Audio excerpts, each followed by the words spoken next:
FC Goa is not just about a club competing in the Indian Super League. They also have a sister organization, Forza Goa Foundation, who are trying to put in place a robust ecosystem in the Indian football circuit, eventually boosting the nation's football. We have with us the managing director of the Forza Goa Foundation, Jill Ferguson.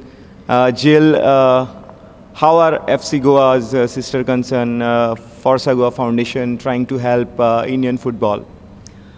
So essentially the Forza Goa Foundation was set up as a sister organization to FC Goa to manage all of their grassroots outreach program and also use the position of football within the state to be a vehicle for positive development and social change within the whole state and the next generation of footballers. So one of the things that we do is we run 16 grassroots centers across the state. So we have 8 in the north and 8 in the south, which we train 1,500 kids annually. So 2 days of training and 1 day of competition pretty much throughout the entire year. In addition to that, we do pop-up 4v4 festivals in different constituencies where we don't already have centers to try and bring the beautiful game we all love to new groups of kids. So far to date, we've completed 32 festivals, which has allowed us to collaborate with an additional 2,800 kids so far this year. We have many more planned, but that's where we are right now. And then lastly, we also organize statewide leagues. So currently we're in the middle of our U8, U10, and U12 boys and U12 girls league. The boys leagues, the U8, U10, and U12 work with 64 schools across the state, and then the U12 girls league works with about 16. Unfortunately, there's not as many girls teams available out there as there are boy teams, but that's something that we're definitely trying to change. When we took over the FC Goa grassroots program, we decided to include girls and open up all of our centers to any of the girls who are interested in joining the game. As a woman myself and somebody who grew up playing football, we believe in football for all, and we think that it's a huge opportunity to help the child develop not just as a player, but also as an adult, as a person and a potential community leader within their village or just within their own community. The 3 pillars of Forza Goa Foundation are football, empowerment, and sustainability. What is the correlation between the 3? So, like I said, we believe that football is kind of the great unifier, the vehicle for change. So one thing that's great about Goa is that it has a long-term history with football. The first club was started in 1905, so that's over 100 years of football history, which is something that the entire community has mobilized for and rallied around for many, many years. So no matter what religion or economic class or village you come from, football is something everybody can agree on. So like that, we use football to help bring the community together. And then when we're engaging with the kids through the training, we don't just offer football training, we also offer an entire robust curriculum of life skills. Yeah, so one of those is, for instance, nutrition workshops, in which we've partnered with Qua Nutrition this year to train all of our centers, the kids and their parents, on how to have a proper holistic diet, right? Nutrition is the foundation for a child's health and their development, not only as a person, but also as a player. One of the things when you look at Indian players versus other players from abroad is that there's a clear difference in physical strength and even height, and that has to do with malnourishment, to be honest. In addition to that, we also talk about gender equality, we talk about waste management, we talk about the importance of education and of active citizenship. Pretty much every single month we pick a different topic to educate our students on to try and make them more than just footballers, because the fact is, with the amount of kids we're working with, we cannot guarantee that every single one of them will be a professional player one day. But we can guarantee that every single one of them hopefully will become a better person from being involved in our programs, and we'll look back fondly on their time spent with the Forza Goa Foundation and become a fan for life for football. In addition to that, we really believe that there are certain skills that you learn on the field that you can take off the field as you grow and become an adult. The first being teamwork. Right? In order to succeed as a football team, you have to play with the team. You have to understand your position and how to support one another. The second one is how to be goal-oriented. How do we work towards a goal? And then even if we've achieved one goal, how do we keep working towards another one and another one and another one? And then the last is resilience. Life is not always going to be happy and perfect and all this stuff. There's going to be low times, there's going to be difficulties. It's about how do you recover right? When there's a loss or when somebody steals the ball from you, what you learn how to recover on the field, and those are the things that define you as a person in life. It's not about necessarily always succeed, but how you recover when you fail. And then in terms of, so through this empowerment and this education, we try and create habits within the next generation that are sustainable, which will then foster a generation who's helping create a sustainable future for the state. So one of the things that we all agree on, at least at the club, I think, is that Goa is a very special place. It's incredibly beautiful. I would personally say it's probably one of everybody's favorite places to come to, not just internationally, but also within the country, because of its rich biodiversity, its beaches, its people, its food, all of these different cultural items. But Goa is developing very fast. And as a result, some of those things that make it so special are starting to get a little bit destroyed. The beautiful beaches, the oceans that we all remember from back, and even me, I've only lived here 5 years, but I can tell you I've seen a clear deterioration in some of the things because of unsustainable development, because of growing too fast in an unconscious way. So how do we help the next generation develop? Because we can't stop development, it's gonna happen, but how do we help them develop in a conscious way, in a sustainable way, that protects what people love about Goa? Right. This is what we have to do. So like that, we see them all kind of building into one another. First, it's getting everybody together with football. So the community, you have the community. Then it's about empowering the community so that they can co-create the future that they want and change things for the better. That's kind of our kind of whole philosophy, is that it's community, co-creation, and change. And through that, like I said, football, empowerment, and sustainability. So they each kind of lead into one another. And in addition, we have separate initiatives and programs that we create under each one pillar. So under the sustainability one, the main one we're focusing on currently is waste management. So I think everybody can agree there's a lot of trash that you see along the roads and along the beaches and all of this stuff, and it's kind of decreasing the beauty of Goa, which is very sad. And so we have an initiative called Tackle Trash Together, and every single month, every single center does a community cleanup for their village. And so with that, we instill a sense of responsibility within the kids who work with us. After every game, they have to clean the field, right? Because you get to have fun and get to honor, to celebrate the game because you get access to the football field. So it's only right that you should honor that field and the gift that it's given you by keeping it clean and respecting it. Yes.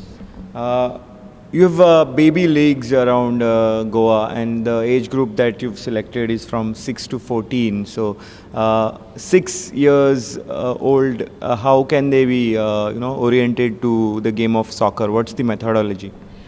I started when I was 5, so see, the thing that a lot of people I think take for granted is that it's not, the way you coach an 18-year-old and the way you coach a 6-year-old is very different. When you're looking at introducing the game to children who are very young, it's not about being very critical. It's about being more supportive, about being more encouraging, because at this point you just want them to fall in love with the game. If they have fun, if they like it, then they're going to keep working for it. And slowly, as they age, as they develop, as they strengthen, then their motor skills and their dexterity will help them become better players. And in each age category, as you go up, then the type of technical stuff that you are implementing as a coach and training to the kids, whether it's the touch or the strategy or any of that, comes as the kids progress in age. But at the young age group, it's just about letting them have fun and making sure that they don't get hurt. Right, sure. Coaches also play a very important role. So what's the kind of emphasis that you all want to put on coaches' education? We put a huge emphasis on coaches' education, and this is mainly to do with the fact that we believe that a coach is an important role model within the child's life. I mean, when a child's growing up, they have a couple main figures that they see throughout their life. Well, first being their family and their local community, second being their teachers, and third being their coaches. So these are the people that they look up to. These are the people they learn from. And so having a coach that is educated on more than just football, but on how to handle the behavior of the child's psyche, or how to educate them about the issues that are important within their own community and how to support them when they're struggling. These are things that are very much needed in terms of teaching a grassroots coach. like I said, the way you teach and coach somebody who's 6 is very different than how you coach somebody who's 18. So it's really important that we help facilitate our coaches to become better coaches, understanding the type and age of kids that they are training at that given point. So every single month, we have at least 2 trainings with our coaches. We go from theoretical to technical. So Derek, who's the head of our youth development, obviously our Indian coach, does on-ground technical training with them where he supervises their planning and the training sessions that they host and sees, and kind of gives them feedback on how they're handling things on the ground. And then I bring in experts and myself to educate them on how they can act more as mentors, as leaders, how to deal with the psyche, how to deal with the nutrition, how to support the life skills workshops that we're doing so that they can be role models for it. Because, like I said, these are one of the main adults that kids have in their life. So a coach is not just a coach, they're also an educator, they're also a role model, they're also a support system.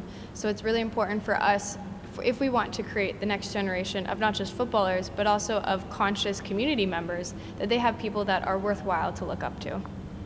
What is the range or variety of community initiatives the foundation will come up with in the near future? We have a lot of different initiatives. Like I said, one of the main ones is the Tackle Trash Together, right, which is happening right now. In addition to that, we also work with the college kids from Chogle College in South Goa. We have a youth council there where we participate in leadership workshops because like I said before, we really believe that we need to help educate the next generation about what's happening to Goa so that they can be a part of the conversation and also a part of the solution to try and protect it, or at least guide development in a more sustainable way. In addition to that, we also do an immense amount of research on the active citizenship model. So we're developing infographics and a citizenship handbook to help people co-create and be a part of the development process for their village.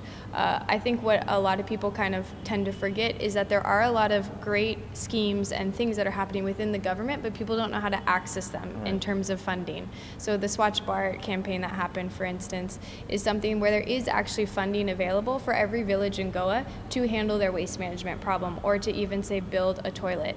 But a lot of people don't know how to go about accessing those things, and that comes from learning about how your local governance system works. And for that, we have to first research ourselves and then simplify it in such a way that it's easy for anyone to grasp.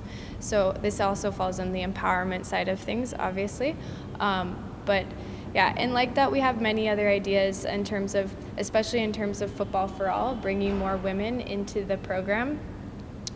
This is something that's very dear to my heart as well. I think it's very ironic because a lot of attention gets put on the boys, and understandably so, because we have a men's pro league in terms of the ISL.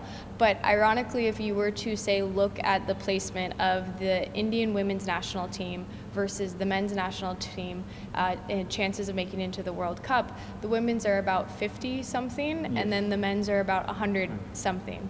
And so the fact that we're not honoring the fact that and providing them with more resources and support to get to that level, because that's the ultimate goal, right, is to make India internationally competitive on the football stage, is kind of sad to me and seems a little bit weird, especially since historically women within India have done very good things in terms of representation in the Olympics and in different sports internationally for a long time. So I think that it's important that we start opening that up. And like that, from my background, one of the things that I know is that when you invest in women and you empower women, it automatically helps elevate society as a whole. All research shows this. So we need to do this, and that starts with children, teaching them that it's equal opportunity for equal outcome. Both children, whether boy or girl, should have the opportunity to come and play this beautiful game. And when they get to play and they see each other playing these different games, they'll have a little bit more respect in terms of equality than what they have right now. So in other words, the Forza Goa Foundation is going to touch the lives of Goans regardless of whether they play football or not. You're going to help them out in various facets of their lives. I hope so. I mean, that's the long-term goal.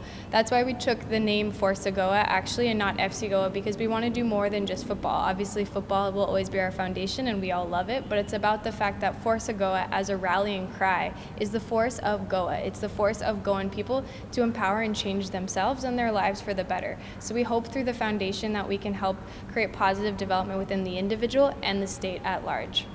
Wonderful, Jill. Thanks a lot for talking to us, and all the best to you. Thank you.